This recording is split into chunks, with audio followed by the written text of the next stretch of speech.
Et l'enregistrement est lancé. Bonjour Fabrice.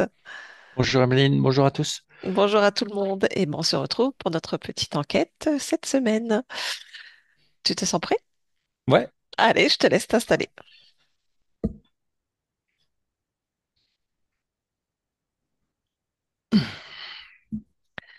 Je te propose de t'installer confortablement, de faire quelques grandes inspirations et expirations, moduler tes fréquences à souhait pour toi en cet instant.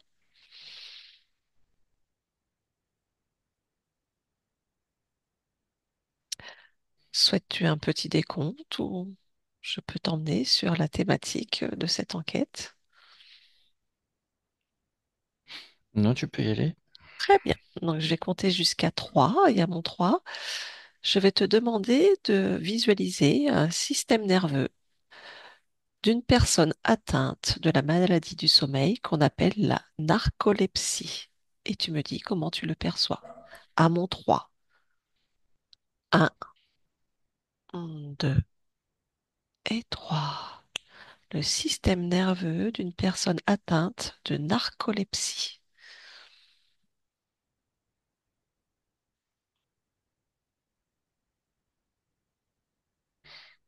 Oui, je l'ai, ouais. Oui, comment tu perçois le système?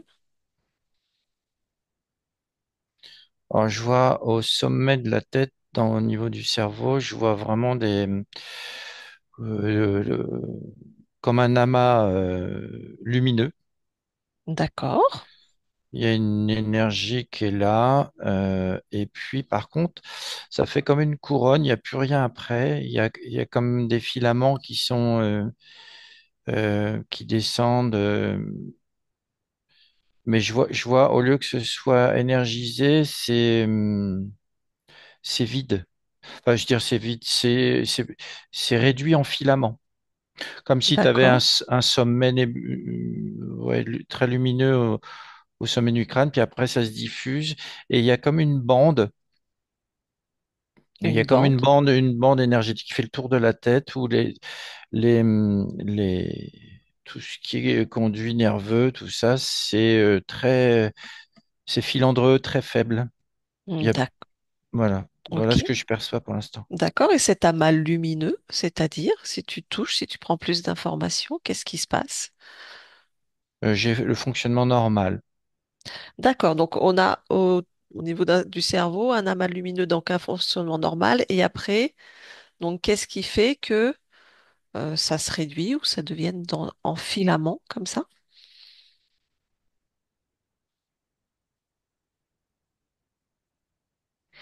Il y a comme un... euh, attends, juste l'information est partie. Pas grave. Euh, Qu'est-ce qui fait que ça passe donc d'un fonctionnement normal à du coup quelque chose qui se délète comme ça? ouais, c'est bon. Il y a comme une information qui ne... Bah, tiens, tu vois, c'est une information qui passe pas. D'accord. Il y a comme... voilà. C'est comme... il y a comme... c'est une sorte de bouchon, quelque chose qui fait que ça passe pas. D'accord. Et maintenant, je vois aussi par moment, par bride.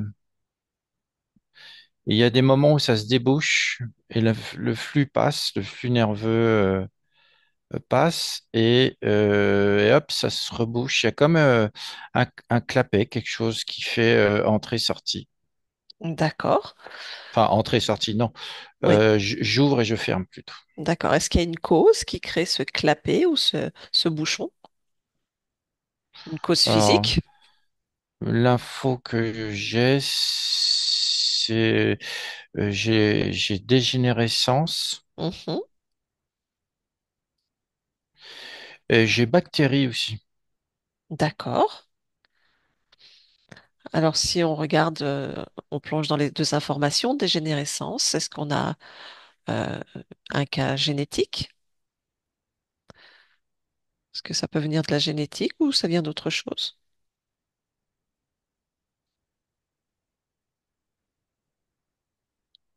Alors oui, il y a quelque chose de, mais j'ai pas à chaque fois. D'accord. Pas tout le temps, d'accord. Il y a une partie génétique et c'est comme ce que je ressens, c'est, je saurais pas trop comment l'expliquer. Il y a comme quelque chose qui pilote ça. Et pilote la dégénérescence, tu veux dire? Hmm. D'accord. Ok. Et si tu te focalises sur la notion bactérie?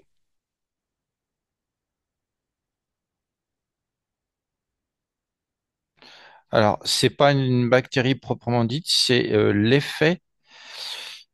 Ça reproduit l'effet d'une bactérie qui se développe. C'est ce que j'ai comme info. D'accord. La bactérie, elle va se développer, elle va se multiplier. Ben là, c'est pareil. On dirait un effet de multiplication des bactéries, en fait. Mais c'est pas une D'accord. bactérie, c'est comme d'un seul coup, t'as un synapse qui fonctionne moins bien. Je vois, il devient plus. La lumière, c'est comme si tu avais une sorte de couche de poussière ou de suie. Ça me disait suie, Mhm. qui empêche le contact électrique et il y a tout un tout petit filament qui peut passer au lieu d'avoir une belle interaction. Et si celui-là, s'il y en a un qui est touché, ben, ça va contaminer les autres à côté, et etc. D'accord. Ok. J'avais une autre question, c'était quel est l'élément déclencheur de cette maladie, même si tu as répondu un petit peu, mais est-ce que tu as d'autres informations, l'élément déclencheur de cette maladie?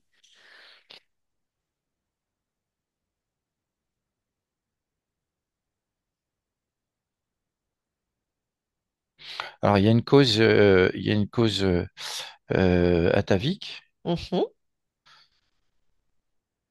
Là, je reviens à, c'est comme si tu avais le système nerveux qui était piloté par autre chose.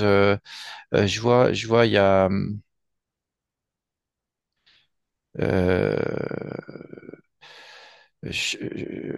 ouais, comme si il était, oui, piloté. Ouais, c'est ce que j'ai comme info. D'accord, ok. Si tu suis cette information, pilotée par autre chose, par quoi? Je vois de l'interférence. Mhm. Et puis, il y a comme quelque chose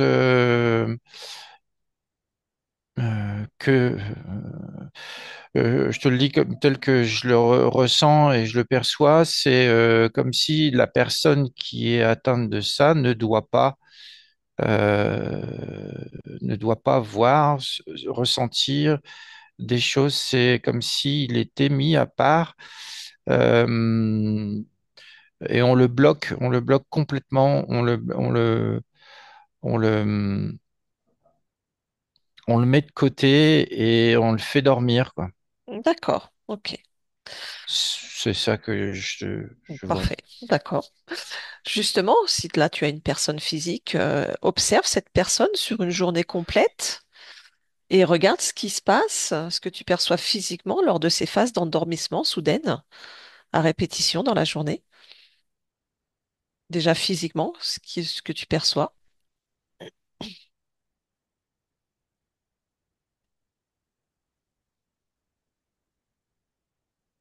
Il y a comme un état second qui se crée au fur et à mesure.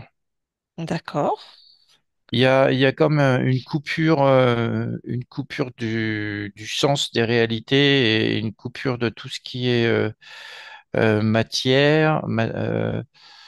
Euh, et il y a une sorte de veille. En fait, ça le met complètement en dehors des clous. Voilà ce que j'ai comme info. d'accord, C'est il y a une sorte de d'alerte, d'alarme en permanence qui est là et il peut pas être il est en perpétuel attente et en mode suspense, si tu veux, en mode suspense pour la prochaine crise. Ce D'accord. qui fait c'est la concentration, je chercher le mot, Mhm. la concentration qui peut pas se faire. Dès dès qu'il y a une concentration qui arrive, je vois, il y a le mécanisme qui se met en route. Alors, Et quel mécanisme? c'est le mécanisme de cette maladie, c'est dès qu'il y a une concentration qui se met en place. Alors, la concentration peut arriver, Oui. commencer et tout, puis d'un seul coup, il y a comme comme si là, j'ai l'info comme si un moteur s'emballait, et Mhm. puis, pof, il arrêtait. Donc, tu veux dire que ça peut être une concentration, une émotion, quelque chose qui est en train de vécu, qui active du coup, qui alerte, qui active et qui du coup endort? Oui, c'est comme s'il y avait un cap, une barrière de sécurité qu'il faut pas franchir. D'accord, ok. Donc ça, c'est physiquement. Maintenant, si tu regardes cet événement au niveau énergétique ou ésotérique, qu'est-ce qui se passe du coup dans ces phases d'endormissement?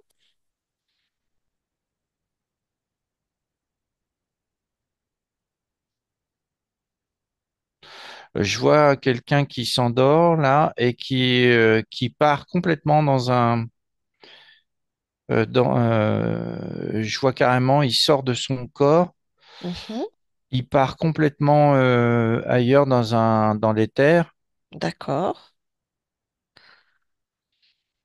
Et je vois son énergie qui est, au lieu d'avoir été euh, concentrée dans la matière, énergie-là, elle est pas contenue dans l'éther, elle s'en va et elle est récupérée après. d'accord, ok. Tu vois, la force de la concentration, quand on est concentré, on utilise beaucoup d'énergie, sauf que là, paf, il y a cette espèce de butée, de cap. La personne s'endort et d'un seul coup, il se retrouve en dehors de son corps et l'énergie qu'il aurait dû utiliser pour la concentration, elle est utilisée, elle va dans tous les sens. Et là, je vois des sortes d'êtres qui la récupèrent, quoi. D'accord, de quel type d'être?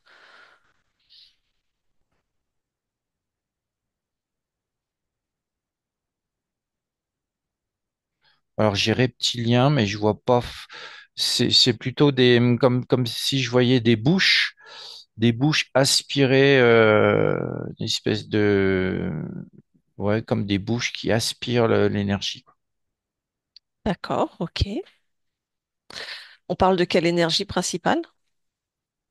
Créatrice. Créatrice. Ok. Tu peux déconnecter de ça.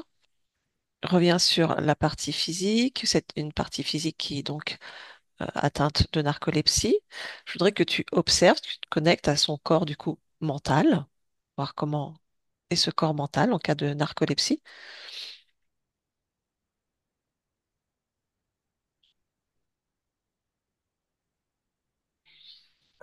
Oh, je le vois en dents de scie. Mhm. À un moment, il est très fort. Enfin, il est très haut, je veux dire, Ouais. très haut et paf, il coupe. Mm. Il revient, paf. C'est vraiment on-off, quoi. Ok. Et je vois sur la partie le corps émotionnel, parce que Oui, c'est ce euh, que j'allais te demander, le corps émotionnel après. ce que je vois, c'est dès qu'il commence à descendre, le corps mental commence à descendre sur à peu près, il lui reste plus que il est bientôt en bas, paf, ça vient, il y a quelque chose qui est en relation avec le corps émotionnel, et là, ça stabilise, c'est comme si d'un seul coup le corps émotionnel était tout plat, et hop, ça descend vers le bas. D'accord. Il est dit que lors de cette maladie, effectivement, une émotion, qu'elle soit Hmm. positive ou négative, donc personne qui soit en train de rire ou de pleurer, peut enclencher donc la phase de sommeil.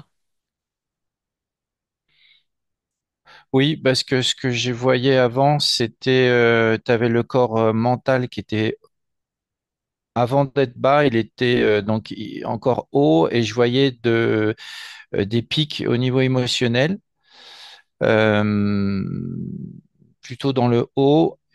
Quand ça arrive, comme ça neutralise les émotions et paf, ça descend vers le bas. Donc, c'est plus gens qui rient, gens qui pleurent, quoi, d'un seul coup. C'est ça. Ça, voilà, c'est ce que je perçois. Et comment tu perçois le corps sexuel créateur d'une personne narcoleptique?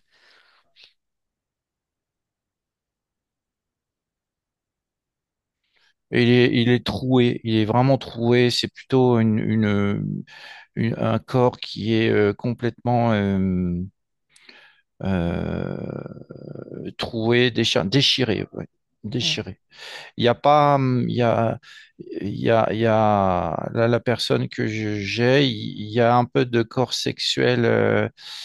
Je vois le chakra du bas, il est correct, on va dire, mais tout le reste, c'est complètement sur le côté, complètement déchiré, troué. Et il y a D'accord. une simple connexion avec le corps émotionnel qui est là, qui rejoint le corps mental. Et c'est une bride, vraiment une bride de corps créateur qui peut fonctionner. Mm.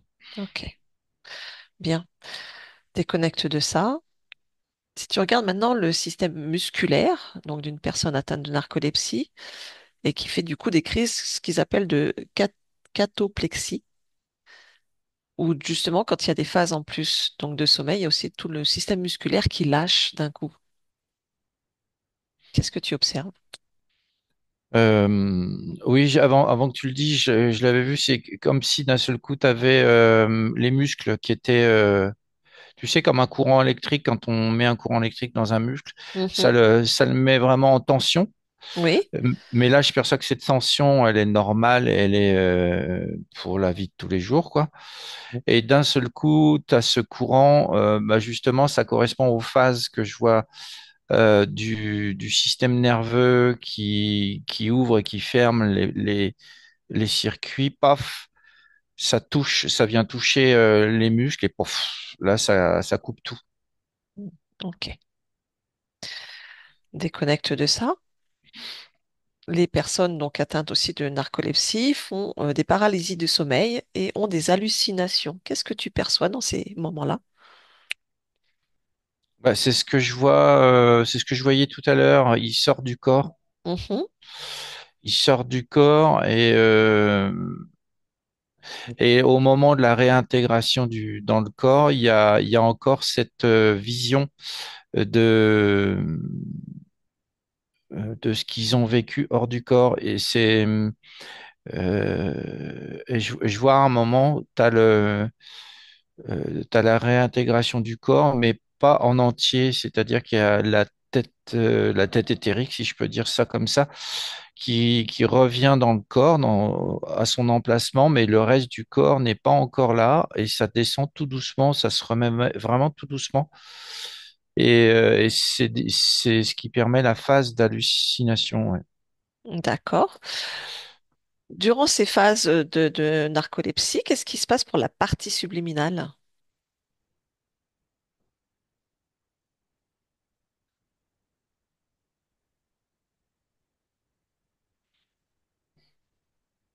Là, la personne que je vois, sa partie subliminale est complètement en dehors du corps. Elle est, et je vois comme si elle était, elle suivait ses phases elle aussi, Oui, euh, et que au moment de la sortie du corps, au moment où cette énergie se libère, elle aussi, elle libère. d'accord. C'est comme mais alors de façon beaucoup plus puissante. C'est comme si tu avais une conjonction de l'énergie physique et l'énergie éthérique qui se regroupaient là dans l'éther Ok, au moment des crises. d'accord. Déconnecte de ça. Est-ce qu'il y a une cause ou des causes ésotériques à cette maladie?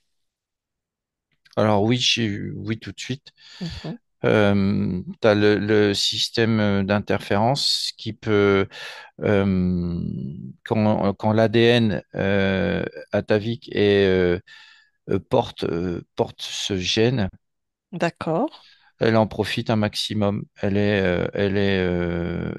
Disons qu'elle va euh, euh, prendre vraiment tout le côté pénible de la maladie, et elle va l'exacerber et elle va s'en servir vraiment comme un amplificateur pour récupérer l'énergie, quoi. d'accord. Mais à la base, on parle d'un gène, donc d'une pathologie physique, quand même à la base de cette maladie. Alors, ce que je vois, oui, c'est là, je suis sur quelqu'un du côté du père et il a ce gène. D'accord. Si tu fais une lecture de ce gène, c'est quoi la malformation, la pathologie ou la séquence? C'est un gène perturbateur du système nerveux, tout simplement. D'accord, C'est euh, c'est un gène qui petit à petit va endommager les terminaisons nerveuses et va les rendre euh, comment ça va les rendre de moins en moins capables de recevoir le courant électrique comme ils devraient. Ça va créer au niveau du synapse une sorte de poussière, comme ce que je t'avais dit tout à l'heure, une sorte de poussière euh, ouais, de une sorte de gaine qui va se créer, qui va empêcher le canal de l'électricité, le contact électrique de passer correctement. d'accord. Ok, C'est juste ça. Enfin, c'est juste ça. Voilà, ça touche ça, quoi. bien. Une dernière chose, est-ce que tu peux visualiser ou si tu visualises, par exemple, deux personnes, donc une personne atteinte de narcolepsie non interférée et une personne interférée, s'il y en a, et de voir quelle est la différence de la pathologie interférée, non interférée.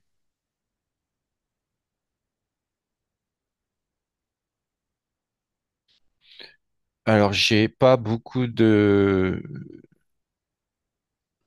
différence en fait parce que Mhm. ce que j'ai, c'est j'ai 97% des gens qui ont ça Oui, sont interférés d'une manière ou d'une autre.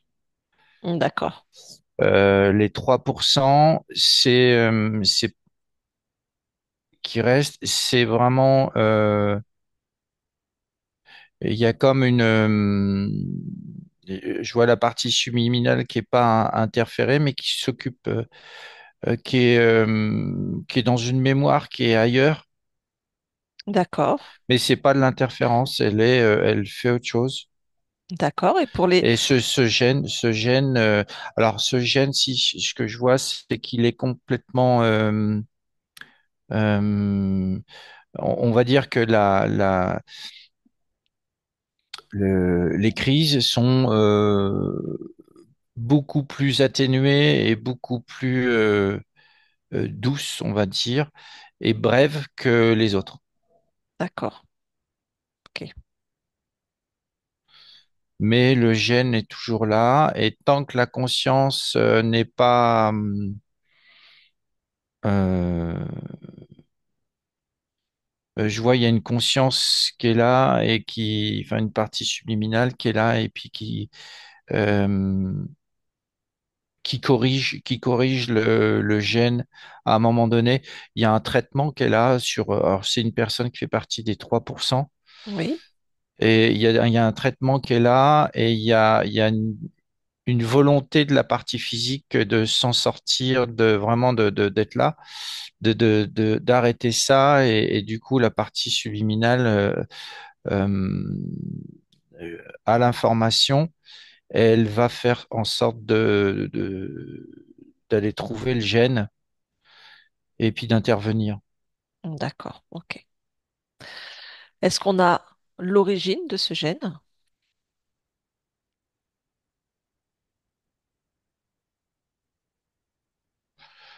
Alors, ce que j'ai comme info, c'est malformation et puis j'ai ancestral. Oui, Ce que je perçois, c'est que c'est une malformation euh, qui a, qui a dégénéré d'accord. et qui s'est traduite par, au fil du temps par la création de ce gène. Ok. Une malformation,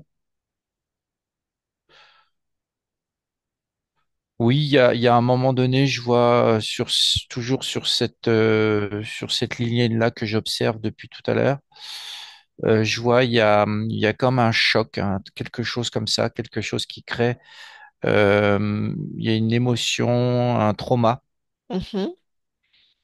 qui est là et ça, au fil du temps, ça crée un gène qui porte ce trauma. Et dans une expérience, si par exemple il n'y a pas de choc ou de trauma qui réactive le gène, il peut rester endormi ou pas? Alors, l'info, c'est oui sur plusieurs générations, oui, effectivement. D'accord. Donc c'est vraiment l'émotionnel qui active ce gène? Alors, principalement, oui, c'est ça. Je vois une personne, à un moment donné, elle est correcte, elle est bien. Et il y a un trauma à l'adolescence, ce que je vois là. Mhm. Et et ce gène se réveille et comment, les interférents, parce que lui, il est interféré, eh ben, ils en profitent, ils le démultiplient. D'accord. Ok. Bien. Ok. Y a-t-il d'autres informations que tu as perçues, vues ou ressenties concernant cette pathologie, la narcolepsie et son fonctionnement?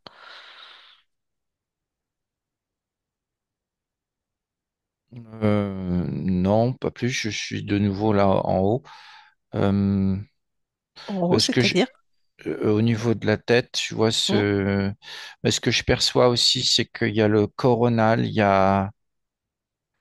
C'est comme s'il y avait aussi la possibilité de faire un pont. Euh, C'est-à-dire? de faire un pont. Les personnes qui ont une capacité médiumnique je vois, ils ont la possibilité de faire un pont, c'est-à-dire de shunter les synapses là, les petits filaments qui fonctionnent pas bien. Ils ont la possibilité de les contourner, je vois. Donc des personnes ont la capacité de contourner ce dérèglement, j'ai envie de dire, c'est ça? Oui, oui. De quelle manière? Juste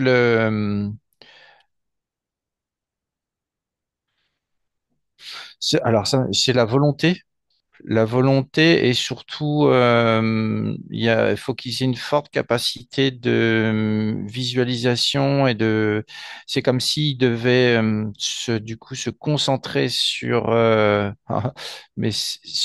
par étape, se concentrer sur la création de nouveaux chemins. D'accord. D'un nouveau circuit. Recréer comme un système nerveux secondaire, en fait. Un autre circuit. Oui, ce qui permettrait d'avoir, à force et au bout d'un certain temps, ça permettrait d'avoir toujours des canaux, des chemins ouverts et pas tous fermés d'un coup, ou ouverts d'un coup. D'accord. Ok. Bien. Euh, Voilà ce que je perçois. d'accord. Est-ce que tu me parlais, là, on parlait euh, je vais retrouver mes mots. Quand les personnes s'endorment, les paralysies du sommeil, voilà, excuse-moi. Euh, à chaque paralysie du sommeil, à chaque fois que ces personnes s'endorment, il y a forcément, on va dire, une abduction ou un enlèvement, ou c'est Non, pas toujours le cas. C'est pas toujours le je, cas. je vois pas d'enlèvement ni Ouais, ouais. d'abduction. C'est juste que le, hum, le, le C'est- système nerveux empêche le corps physique de bouger, quoi que ce soit, ce qui crée la paralysie, parce que la partie éthérique n'est pas encore rentrée dans le corps. D'accord, ok. C'est juste et c'est juste la tête éthérique et physique se sont reconnectés, mais pas le reste, et ce qui enclenche les hallucinations, et ça crée une possibilité d'aller voir vraiment en conscience, je dirais, ce qu'il y a de l'autre côté, quoi. Ok, super. Bien, ben, je te remercie Fabrice. S'il n'y a pas d'autres informations, tu peux déconnecter de tout et de tous, totalement et complètement déconnecter, et tu reviens dans tes propres fréquences, dans ton corps physique. Et quand c'est bon pour toi, tu reviens parmi nous en ouvrant les yeux. C'est bon? Oui, Bon, tu es bien réveillé? ouais, c'est bon. Super, et ben, je te remercie Fabrice. Et merci à tout le monde et à bientôt. Merci à tous, à bientôt, au Au revoir. revoir.